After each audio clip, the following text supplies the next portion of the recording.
The was Hadassah, yes, that was an in amazing event. Boston. I understand it was also. Yes, so yeah, there's been the One Book One Hadassah group. Then there was a Brandeis thing recently, and then there was a like Brandeis Hadassah, and then there was the women's women's, oh, they're great. The Women's Jewish Resources. No, I'm getting it wrong. The archive, the Women's Jewish Women's Archive, JWA, which is Oh, also no. Boston area. Judith. Anyway, wonderful groups. And Hadassah was really, yeah, it's been really fun. It's been great. It's been a journey. Terrific. I thought JBC handled the pivot to Yes. virtual beautifully. Their conference, Rana and I attended the virtual conference. Right. I usually go to the Right. full conference, and I'm in the basement of the building. And then we come up to the sanctuary. And I thought they did a very, very good job. I did too. Yeah. And I we've think done that, well. Yeah. Better in ways, I think. yeah, And it we've seems done like well. there are things that, I mean, I can't wait to be able to be with people again, but I also, it's been hard. My book came out May 5th, so I haven't had a single live event, but Oh, wow. which is, it's hard, but then I hope when we go back to that eventually someday, I think there's also things we can bring from these kinds of events. And, what's been nice is to see a lot of people who can't necessarily get out be able to join. So I think there is, I think there's room for, like being more inclusive, even if you're doing in-person events, allowing for some people to be there virtually. Like I do think we're all learning from this. And so I'm grateful for that as an author. But I wouldn't call it a silver lining by any means, but. Oh my goodness. I spoke to Esther Staffen-Four this morning, who's joining us in February, and she lives in Washington, DC. And she was talking to me, and we also used that word silver linings just 10 minutes ago. And we both said, we don't want to hear that word or pivot. So that's the next word that we both said, right. Enough of that. So yes, she lives in Washington, DC, and luckily she was home, not out protesting yesterday. Oi.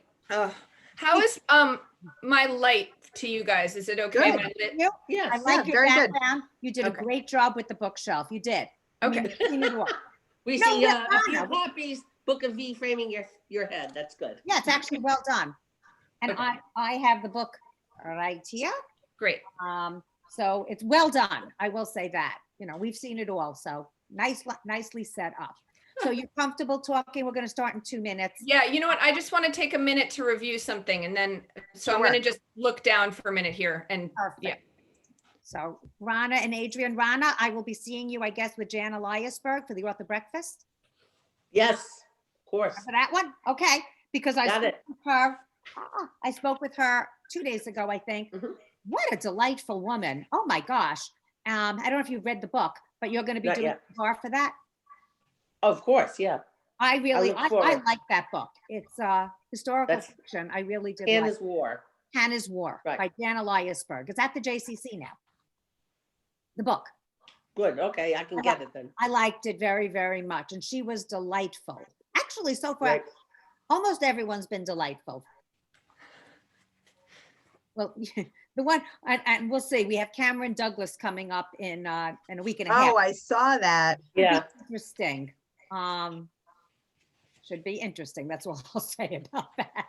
But he had a baby, so we can even focus on that. Okay, you did your prison time. You robbed the banks. You were an addict. Let's talk about your baby.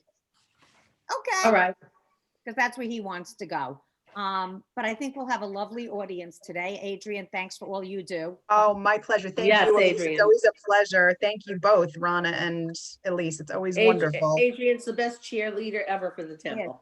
Oh, that's so sweet. Thank you. Thank you. I'm gonna And I can tell Anna about Temple Sinai. It's the largest Reformed congregation on Long Island. Rana, I'm starting the webinar now. Okay, I see something, a message that says start webinar. Oh, okay, it's gone. Okay, we're live and we're going to be starting in just a moment. For those of you who are joining us, we're happy you're here. I almost feel like it's the Vanna White. Let me show you, you're in there for the right place. And we're going to just wait a few more moments and we're going to start with just some general introductions. Thank you all for joining us today. this morning. What a beautiful day it is outside. I haven't even been out yet.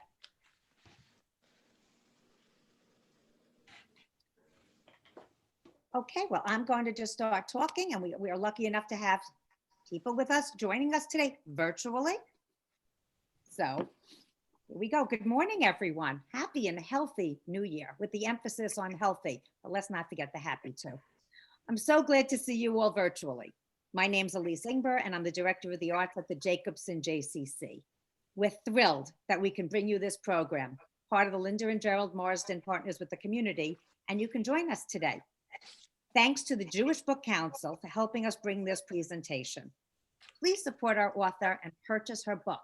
It's really quite valuable, quite interesting, and worth your time. So today, this is a Zoom webinar. Please note that we can't see or hear you, but we know you're there, and the focus is on our wonderful speaker. However, it's interactive. Use the chat function. By now, hopefully you all know where it is, but if not, look around your screen, find it, launch it, and you can ask questions through that. So we're going to have Rana give us an introduction, then Anna will talk, and towards the end of her presentation, she will alert Adrian that it's time for a Q&A, and we can get some behind the scenes work information. So here's Rana, and thank you all for being a part of it, and here we go. Good morning, everyone, and welcome to our book presentation and discussion on this beautiful winter morning, featuring author Anna Solomon and her newest novel, The Book of V. My name's Rhonda Niederman, as Elise said, and I'm a representative both of Temple Sinai's Adult Engagement Committee, as well as the Sid Jacobson JCC's Cultural Arts Committee. So Ms. Solomon is with us today under a joint sponsorship of both the JCC and the Jewish Book Council, which is a not-for-profit organization that promotes Jewish authors and Jewish-themed books.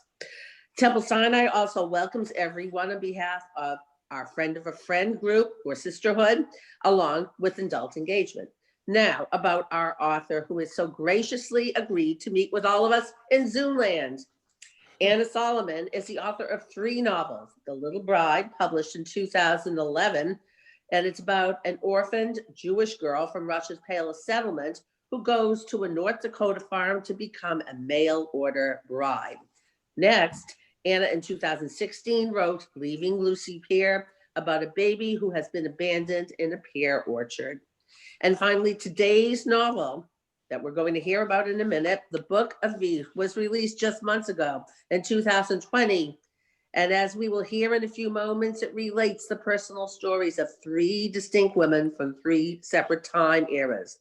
Anna will tell you about Queen Esther from 462 BCE or BC in ancient Persia, Vivian Barr or VEE, a senator's wife in 1970s Washington, D.C., and finally Lily, a modern young mom of 2 children in current day Brooklyn. So born and raised in Gloucester, Massachusetts, Anne is a graduate of Brown University and the Iowa Writers Workshop. She teaches at Barnard College, Warren Wilson's MFA program in creative writing, and the 92nd Street Y Unterberg Poetry Center. Before writing her first novel, Anna was a journalist for NPR National Public Radio. She's a 2-time winner of the Pushcart Prize. Her short fiction, essays, and reviews have appeared in the New York Times Magazine, Plowshares, One Story, Boston Globe, Tablet, and elsewhere.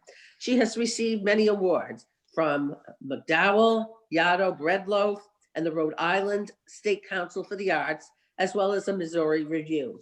And she has a short story discussed in Boston called The Lobster Mafia Story, as Boston's One City, One Story read.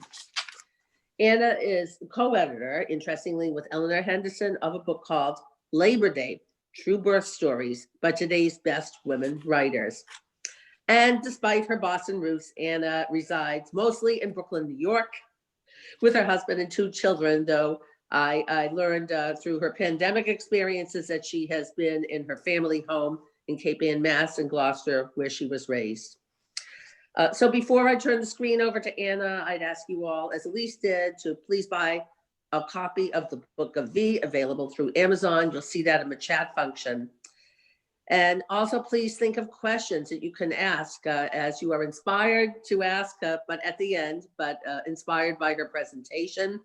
And again, use the chat function, and my colleague Adrian Rubin will moderate Q&A at the end.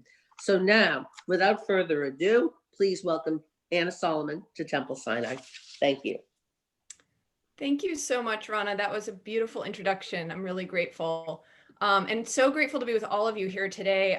Thank you to Elise as well, and Adrian, and all the other people. I know with any events like this, there are many people that we don't see who are involved in making it happen. And I'm really grateful to have a chance to speak to so many, to people from different communities on Long Island.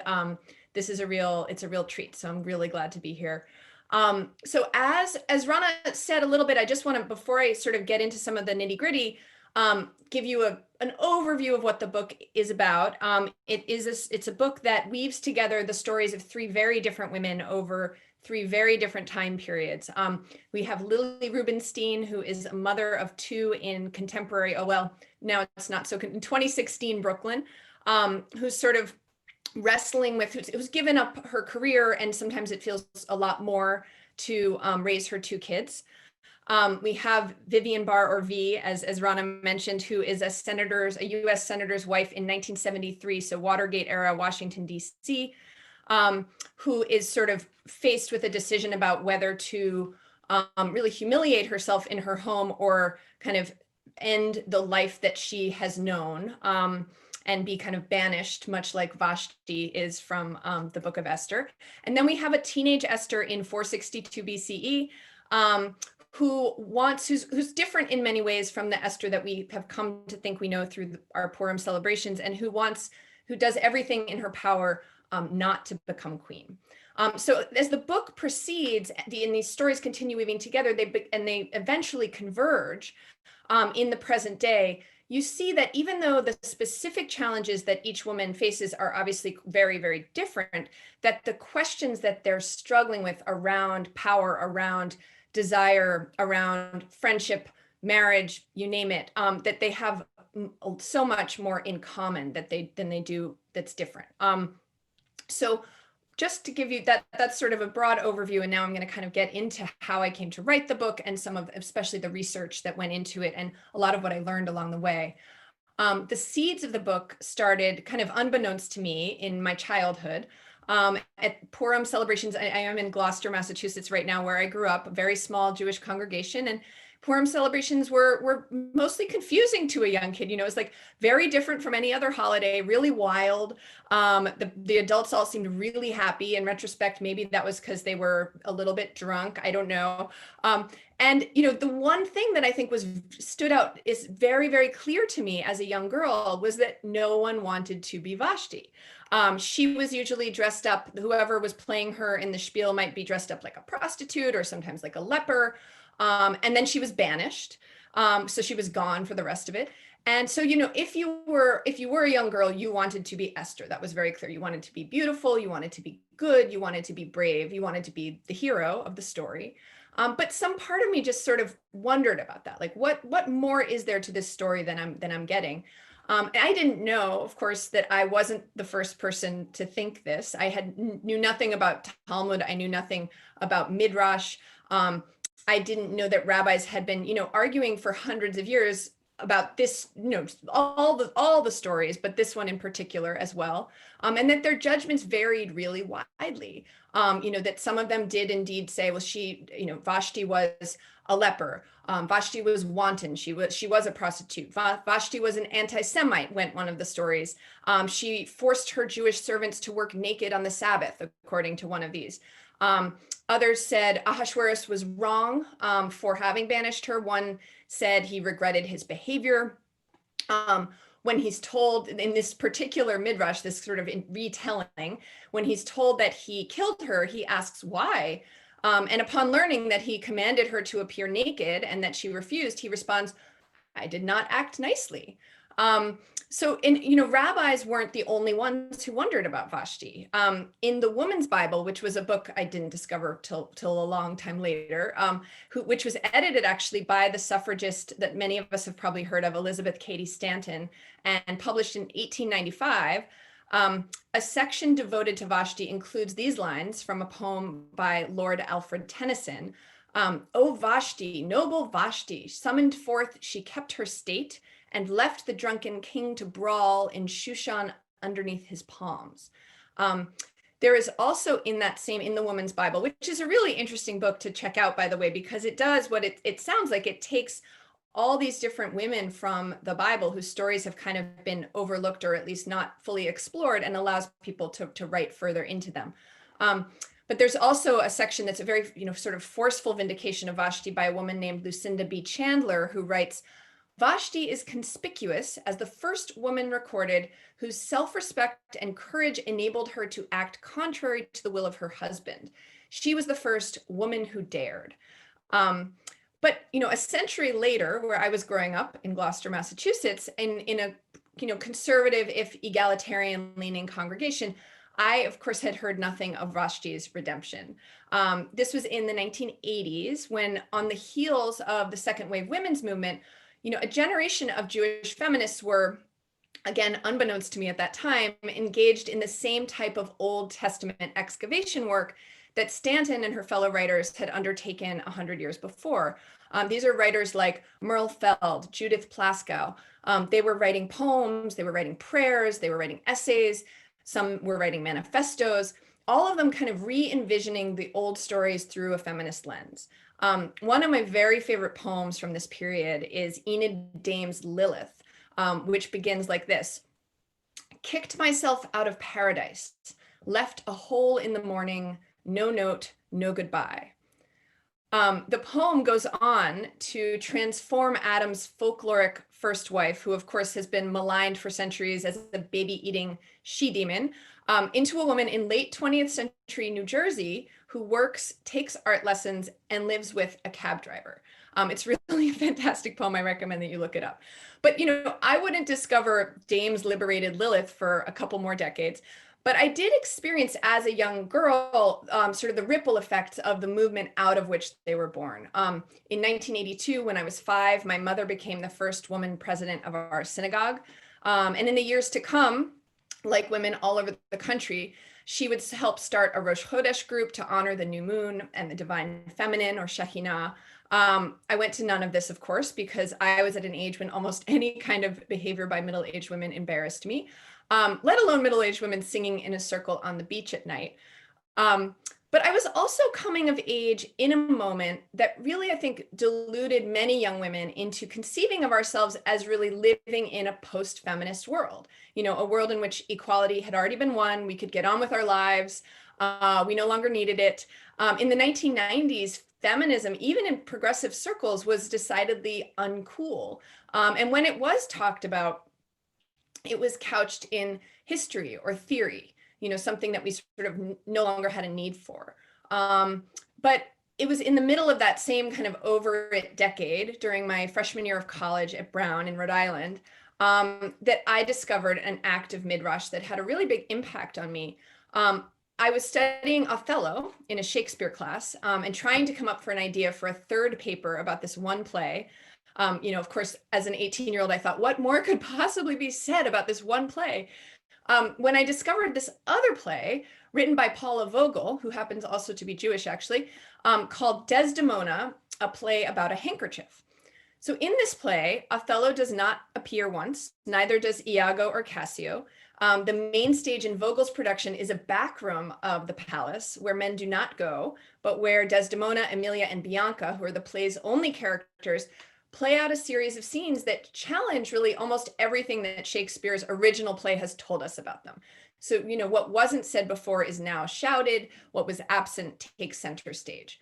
I love this play. And I think I loved the idea that stories, even very old ones, are not fixed, but they're really as malleable and open to interpretation as we decide to make them. And so this is kind of how I think by the time I became a parent, and my kids grew old enough to wonder the same things I had wondered about Vashti, I was sort of ready to begin imagining another vision of her story, a view into its back rooms, so to speak.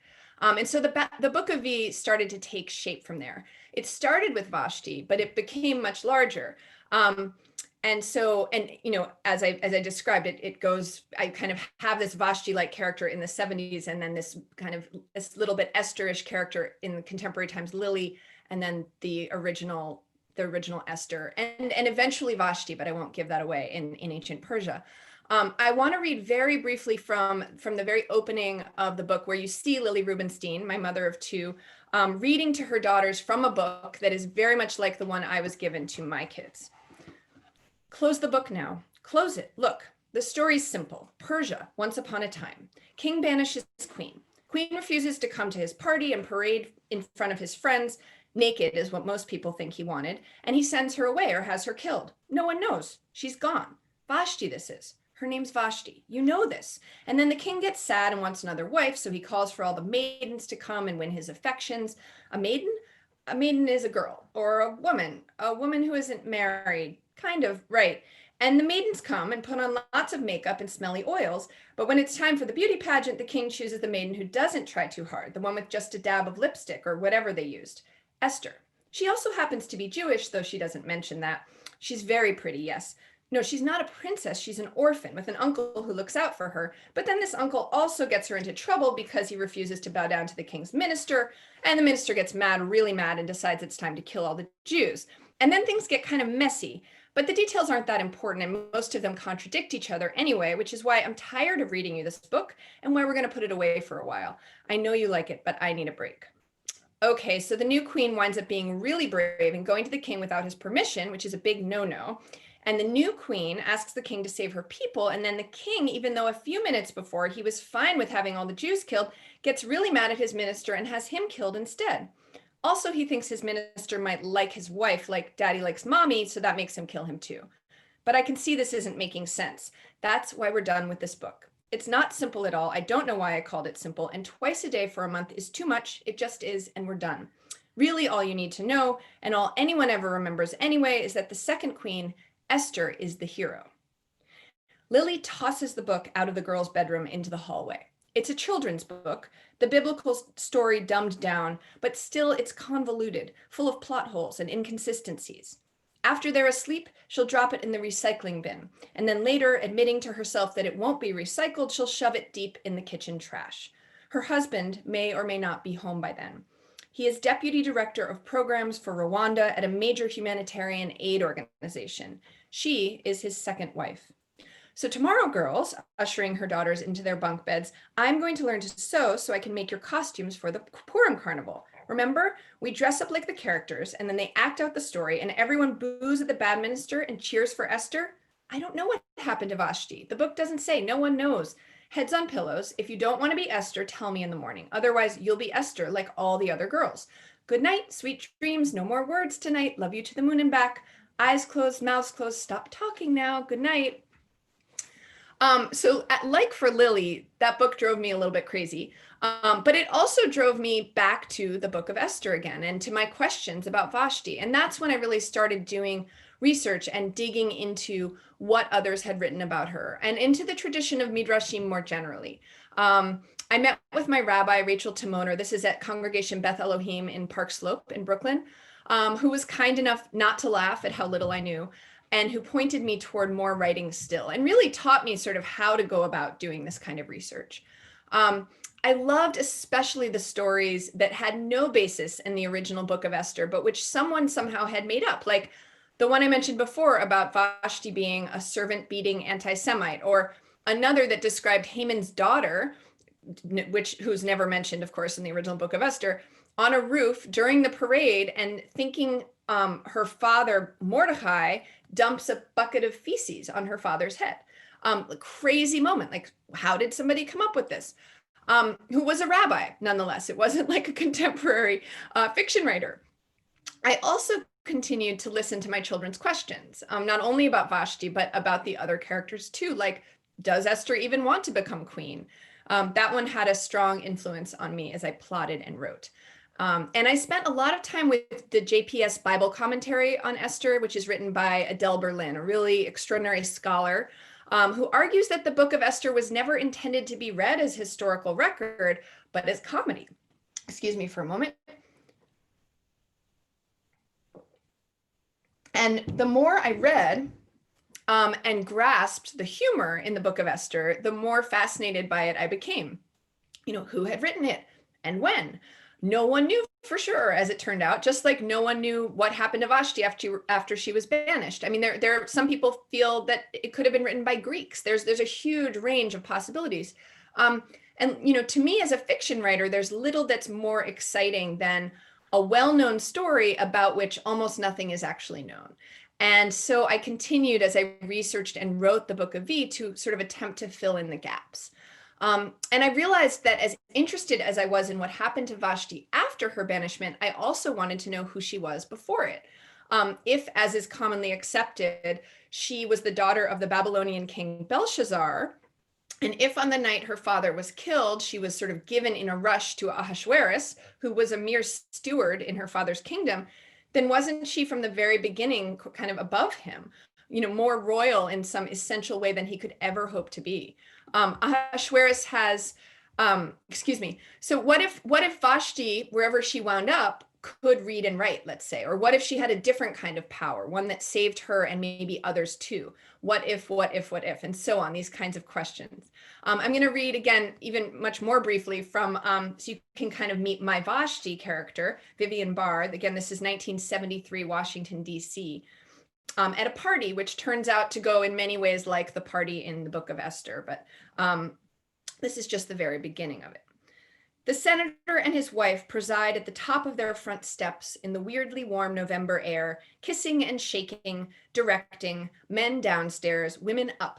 No one appears irritated by this arrangement or even surprised, though in a crowd of professional expression hiders, it would be hard to tell. The light on the northern side of Dumbarton Street is fading. V watches the women's powdered faces absorb the purple hue, and her heart falls a little. But soon she forgets. The greetings complete, Alex goes inside, unsubtly chasing the suitcase man, and V goes up, and the rule, after all, is drink. And V's upstairs parlor has been transformed with drapery and flowers and a jazz trio playing in one corner, and golden-haired boys serving gin and tonics and punch on golden trays. And within half an hour, V is floating around feeling just fine. The party's more charged than she imagined. The women smoking and circling each other like boxers. Their dress is shorter, she thinks, than at the last party. And one woman, the wife of a congressman from Dallas, is wearing a white pantsuit and clearly a new kind of underwear, if she wears underwear at all, and 4-inch heels when she's already as tall as many men. And it's scintillating, this pantsuit. It knocks something loose in V. She unknots her kerchief and drapes it over the curved elbow of a sconce, and just like that, the familiar fixture is made exotic, and V feels powerful again, like a queen. So that's my Vashti, Vivian Barr. That line about the rule is to drink actually comes from the translation by Adele Berlin in the JPS commentary, lifted straight out of the book. And that's really, as I said, the beginning of the party that will, as it is for Vashti, be Vivian Barr's undoing. One of the things I most loved as I researched and wrote the Book of V was how the categories that had seemed so fixed to me as a kid in the Book of Esther were in fact far more complicated and fluid. When you really read the book, in other words, it doesn't match up with the story we've been told about the book. The king turns out to be complicit in genocide. The Jews, when they emerge victorious, commit a genocide of their own.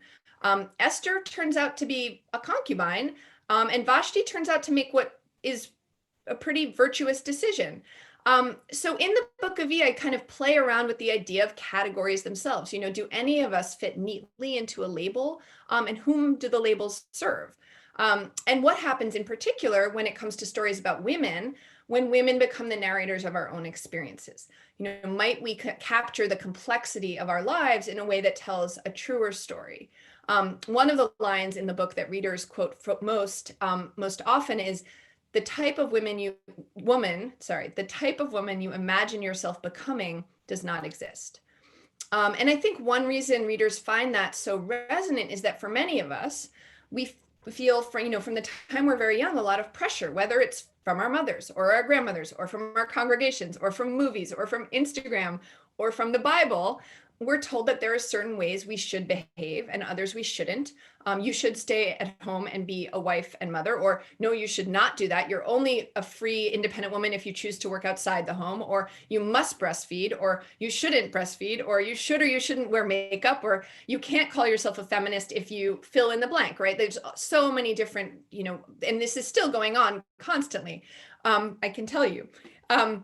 So to me, over the course of writing this book, I became really determined to kind of peel back these layers of should and the judgment and shame, I think, that comes with them.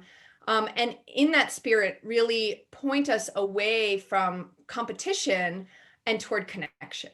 The book really is very involved in questions of female friendship. And I think that's one of its main, certainly not its thesis, because I don't write with a thesis in mind as a fiction writer, but the main sort of joys and points of connection I wanted to explore.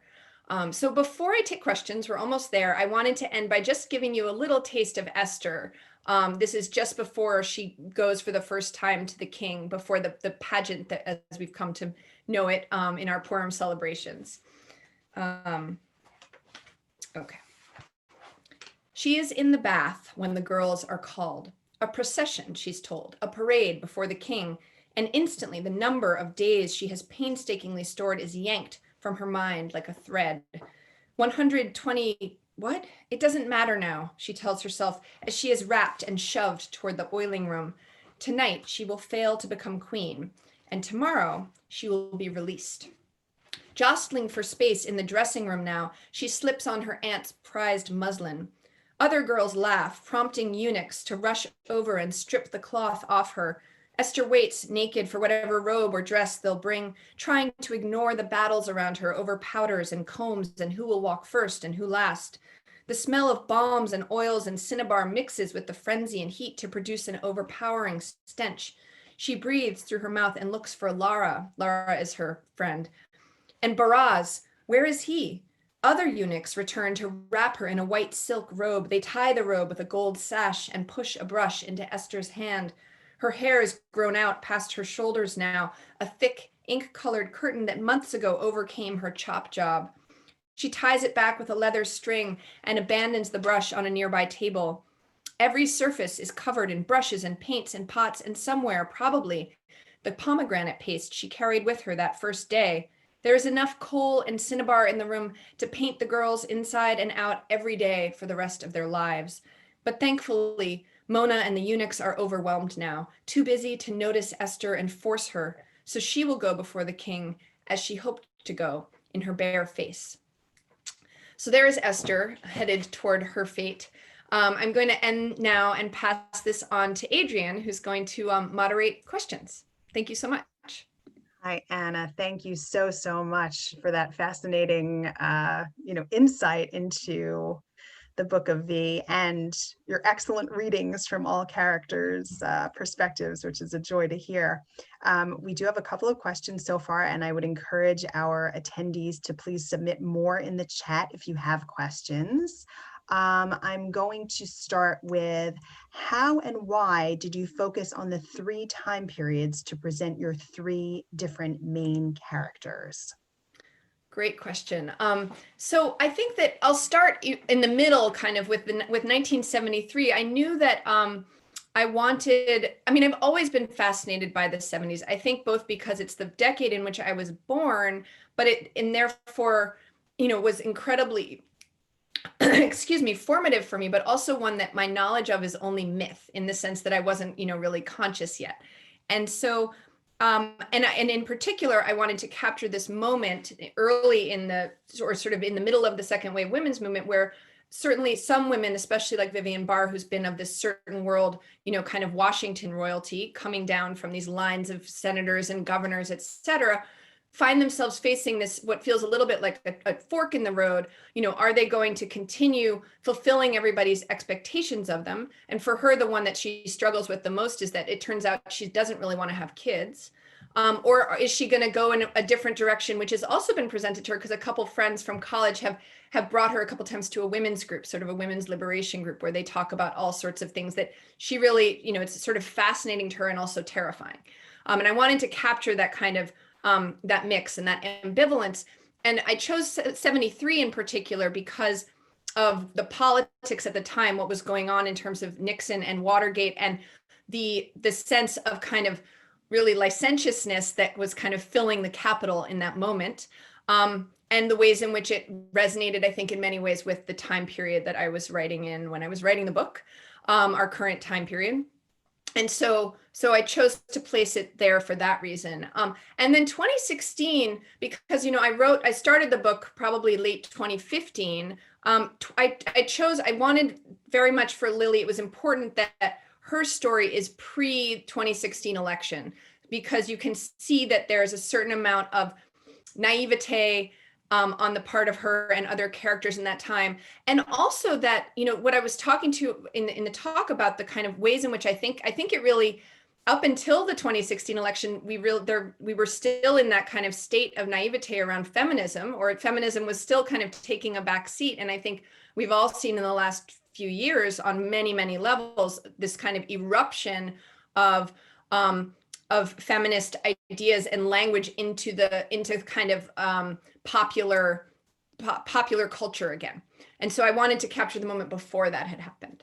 And then I guess the 462 BCE is more obvious, because that was the time when maybe when the story of Esther took place. There's a wide range when I could have said that. Right. Okay. Thank you. In your view, what is the primary way, if any, that women's lives have not changed from Esther's time to Lily's time?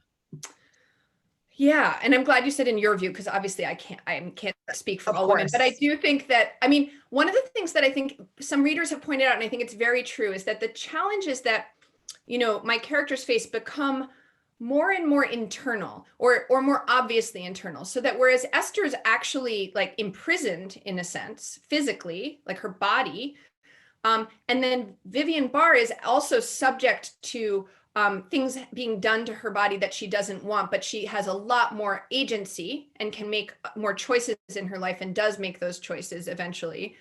And Lily is at a time when, at least in a legal sense, she could do anything she wants, right?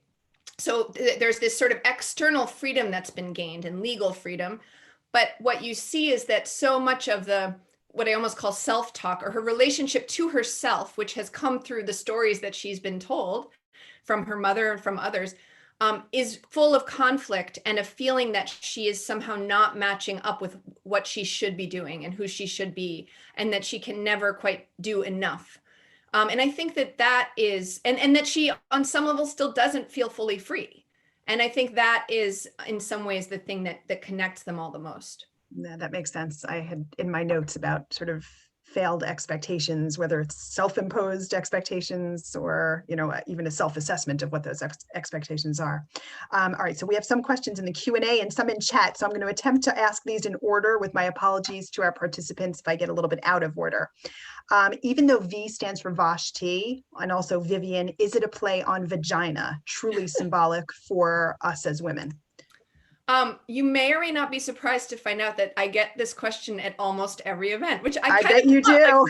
At first I was surprised. I was like, I can't believe everybody, and but then I was like, it's great. It was not, I would say both that for me, it wasn't sort of like, I also want this to mean vagina, but I also was not oblivious to the fact that it would mean that, and that, that it would, and I'm totally fine with that. Okay. So yeah, it goes both ways. Okay, great. Thank you. We have a batch of questions now. How much historical truth is there to the process by which the king chose his queen in your book? Very little, to the degree that we know very little about how that would have happened. What's really interesting when you go back to find out sort of the history of this time is that most paths lead you back to the book of Esther as the history. It was taken to be like, that was what people took to be the history of this time in ancient Persia for much time. So it's kind of like you can't really get back before it. So if you use the book of Esther as a source, then I hew somewhat closely to how it happens in the book of Esther. But whether or not you do, in fact, take the book of Esther to be reflective of fact is sort of up to you. And people obviously have widely different interpretations of that. Okay, we also have, why did you add the supernatural elements to the story of Esther, particularly toward the end of the story? Yeah. So that it was interesting because I'll just say it doesn't really give away very much to say that Esther has these magical powers, my Esther. And even more so that the community, the Jewish, the sort of Hebrew camp, that within their community, magic is seen as a kind of matter of fact presence in life. And at first this happened pretty organically for me. I was writing those parts and this goblin appeared. And then the goblin sort of wound up setting off, became the catalyst for the way in which the Hebrew people start being attacked in their camp. And then I stepped back and said, well, what am I doing? Why am I doing this? Why is there this goblin? And what was really interesting to me as I kind of delved into it more in my book, but also in terms of research, was to find out that even though I've been familiar with like, you know, what am I trying to say? Mystical, like Jewish mysticism, like Kabbalah, that I think a lot of us have heard of. I didn't know that there had been, you know, going all the way back to the beginning, been a very strong tradition of practical magic in Jewish communities. You know, there were whole ancient Jewish manuals of magic that were apparently, I mean, I use the word, I don't know quite what it means, but best-selling. I don't know how many copies you had to sell at that point to be best-selling, but it was taken for granted that there were, you know, people used spells to make people fall in love with them. There was all sorts of belief in this. And so when I learned that, I decided to really bring it in. And then you can see it echoed in very subtle ways in my more contemporary stories, where you sort of see Lily's daughters imagining Esther as having magical powers. But that was why I kept going in that vein. Thanks, Anna. Somebody asks, maybe apropos that question, why does Esther turn into a monster? Is that symbolic of her anger? Yeah, I mean, it's interesting. I think certainly it's a question, is it symbolic of her anger, or is it her anger in a way? I think that, you know, on a more concrete level, she's turning herself into a monster to try to make her beauty go away, like to try on a very, you know, to try to make herself not wanted. And so that's kind of on a very, in a literal sense, what she's doing. But I do think that it encompasses and manifests her rage for sure. Thanks, Anna. Someone asked, was Lily's story in any way resonating with your own life experience in your feminist journey? Definitely. Yeah. Lily is I kind of was thinking, I realized Lily's like a thought experiment. If I were to not have work, like if I decided, and this is just for me personally, I'm somebody, like, I take a lot of meaning from my work. And it's like imagining, well, what if I had given up all my work to be with my kids? What would happen for me? And so it's sort of like, if I take all of my different thoughts, Lily is like a huge exaggeration. She's very neurotic. Her thoughts go like deeper and deeper and deeper. And so it's kind of playing with a lot of thoughts I've had, but taking them to a whole other level.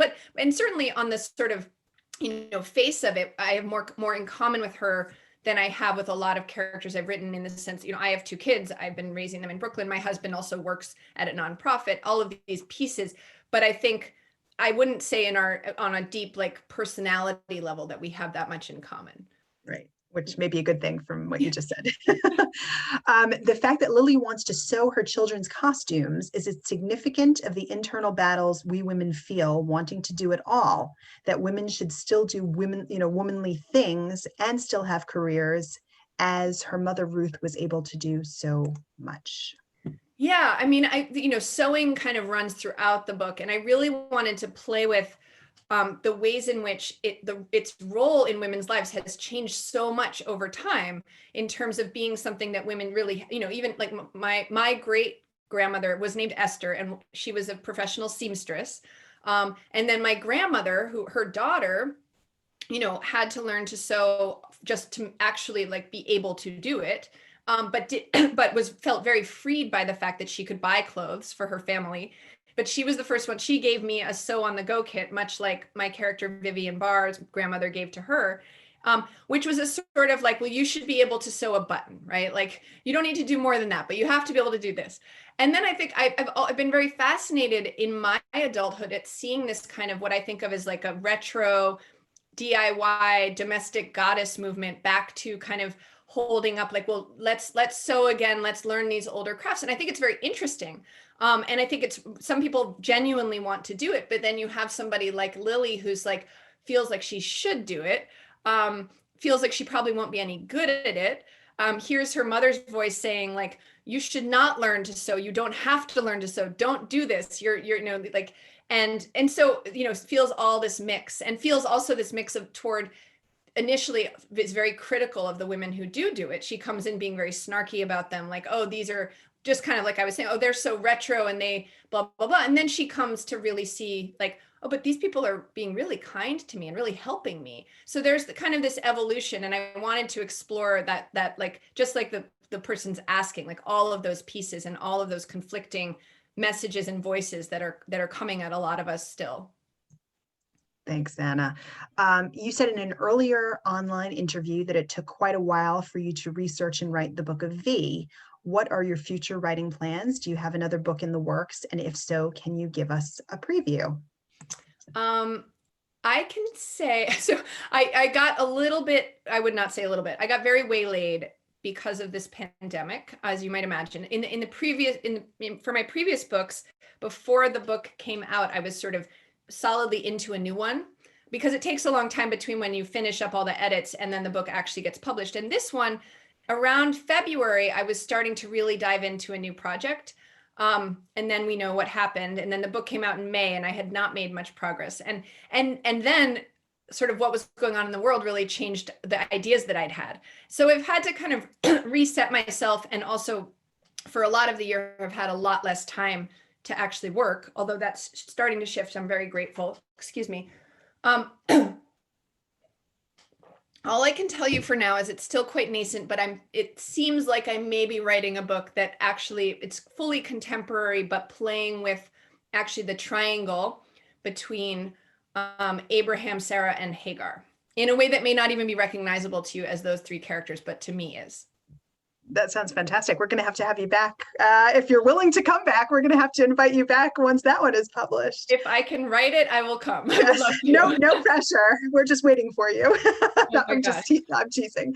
Anna, we want to thank you so much. I'm going to turn it back to Elise to say some parting words, but just on behalf of Temple Sinai Adult Engagement and Friend of a Friend, which is our sisterhood, we are so delighted to have you and so grateful to you for, you know, spending this time with us and, you know, going into such depth about the book, which we're all just delighted to read. So we wish you the best of luck, and really do please come back and speak to us again when your next book comes out. Thank you. It's been a pleasure. Really grateful. I just want to add thank you so much to Anna for your writings, just beautiful, and to Rana and Adrian to being such wonderful partners with me to bring our audience a virtual program during the pandemic. We're thrilled to give you some quality content. And obviously, this one was educational, entertaining, informational. And now run out and read the book if you haven't already. And hopefully we'll see you at some future events that both the JCC and Temple Sinai are running. And Anna, Yashar Koach to you. Good luck in your future endeavors. We would love to have you in person. Yes. When Please. it's permitted and when it's safe. We wish everybody here a happy and a healthy year ahead, and hope to see you actually all instead of virtually, hope to see you all soon. So thank you. I'm going to end the webinar now. Have a lovely day, everybody. Bye-bye. Thanks so much. Bye.